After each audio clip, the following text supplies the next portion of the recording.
Chapter 31 of the Hebrew Prophets. There were then among the Jews certain men who were prophets of God, through whom the prophetic spirit published beforehand things that were to come to pass ere they ever happened. And their prophecies, as they were spoken, and when they were uttered, the kings who happened to be reigning among the Jews at the several times, carefully preserved in their possession, when they had been arranged in books by the prophets themselves, in their own Hebrew language. And when Ptolemy, king of Egypt, formed a library, and endeavored to collect the writings of all men, he heard also of these prophets, and sent to Herod, who was at that time king of the Jews, requesting that the books of the prophets be sent to him.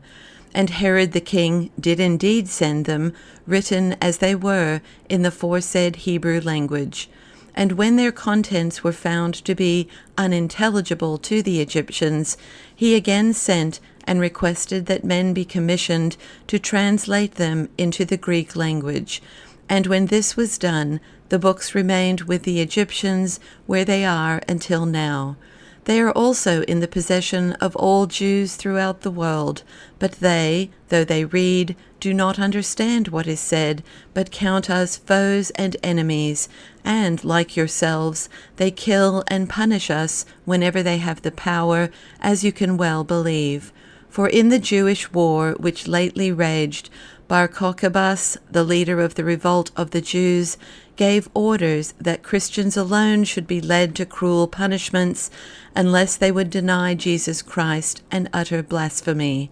In these books, then, of the prophets, we found Jesus our Christ foretold as coming, born of a virgin, growing up to man's estate, and healing every disease and every sickness, and raising the dead, and being hated, and unrecognized, and crucified, and dying, and rising again, and ascending into heaven, and being called the Son of God.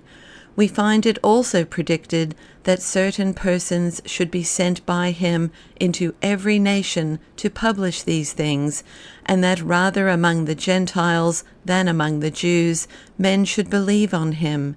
And he was predicted before he appeared, first 5,000 years before, and again 3,000, then 2,000, then 1,000, and yet again 800, for in the succession of generations prophets after prophets arose.